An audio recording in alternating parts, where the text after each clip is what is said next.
What's up, everyone? You are now locked in to SpecTalk, my podcast geared toward high-performing individuals who are obsessed with personal excellence and gaining that 1% more every day.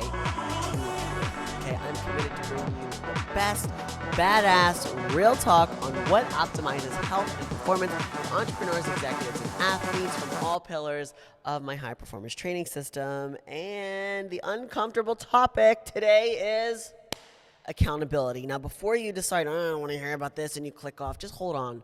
Hold your damn horses because you need to hear this. Accountability comes in so many forms, and I'm going to share with you an array of what this looks like, whether you're the client or me as the coach and working with someone like me, and levels within that. So let's break down first your commitment to yourself. And while I mainly deal with like the upper 1% of people here in Miami who this is not an issue monetarily, I do acknowledge that there are some people that like the mindset or growing their mindset they're going to listen to and identify with this podcast because, you know, principles are universal and they're timeless. And not everybody can hire me. However, this is where the lowest tier of your investment in yourself for what your financial situation is right now brings upon much more self-accountability. So what I mean by that, if you say, I cannot afford a coach, but I have the heart and the drive to do something. Okay, great. You got a program, something somebody gave you, you're watching on YouTube, whatever it is. You have to set your own self-accountability system up to make sure you execute it. This is my biggest pet peeve because you are fucked if you say that you're not going to invest in something, but then you don't hold yourself accountable. Like there's no progress, and I can't fuck with that.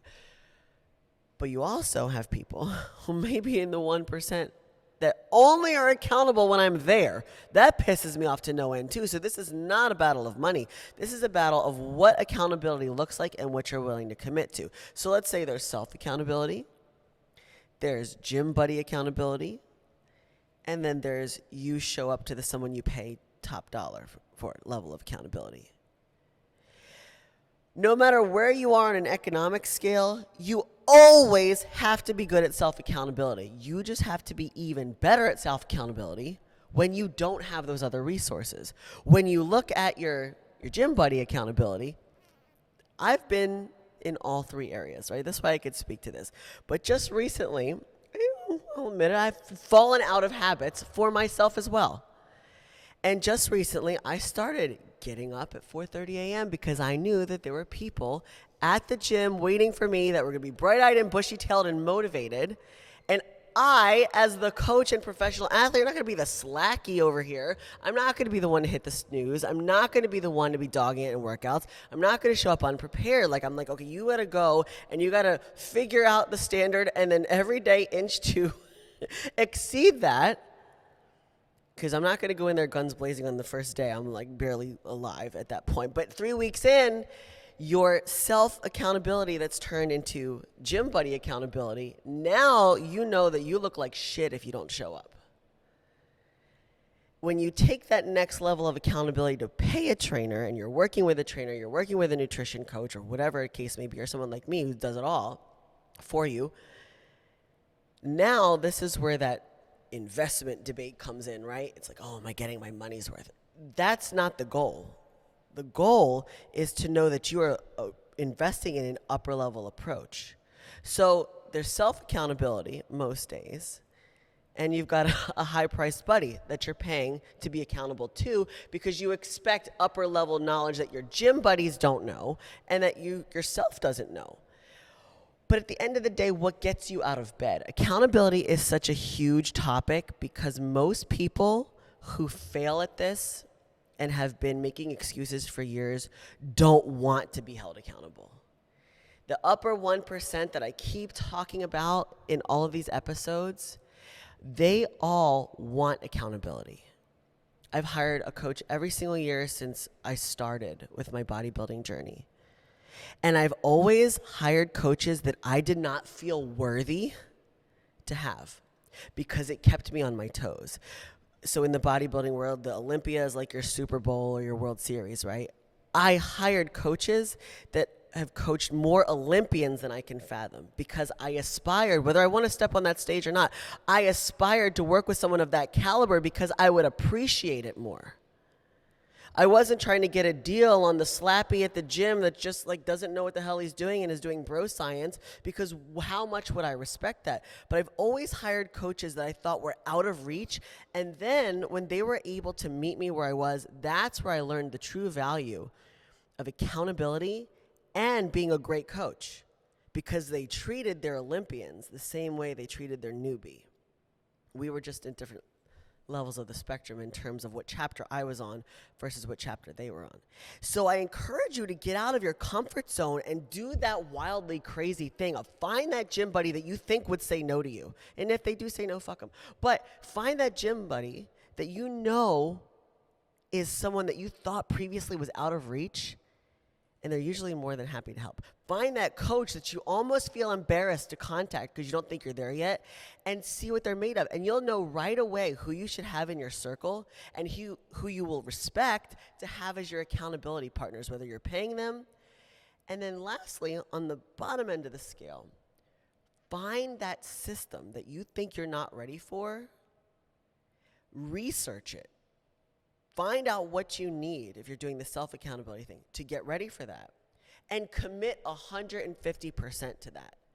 Because this whole conversation boils down to setting the standard so high and setting the bar to a level where now it almost scares you, but it actually thrills you every single day that you make a move in the right direction. You accomplish something new. It's going to really build that mental resilience. And accountability gets easier and gets harder at the same time because you've mastered things, and now you're on to the next thing that scares you even more. I bring this to my clients who are very, very knowledgeable and smart because they don't realize that this is the way that I think with, okay, now you've surpassed this first 6-month or 12-month goal. This is amazing. We're going to set the bar a little higher. And yeah, I know it's going to scare you. I know you're going to have imposter syndrome. I know we're going to have to rework some things in the brain to get you to the next level, but you're fully capable of doing it because I sneakily got you there and you sneakily followed and did it. And look at what you're capable of because you did that. I just was the little magician behind the scenes, just guiding you when you got off track.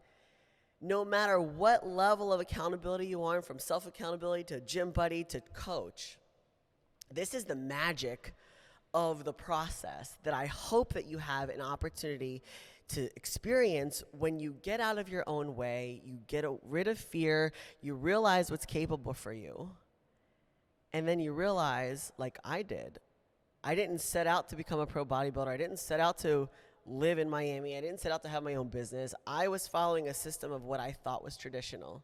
Just kind of work out and dabble in things, and then, oh, we'll see what happens. Oh, I decided to compete because my friend was doing it, and it sounded like a cool thing at the time. I didn't know it was going to lead to this. Same thing with one of my friends. I got her into running triathlons, and all of a sudden she's an Ironman.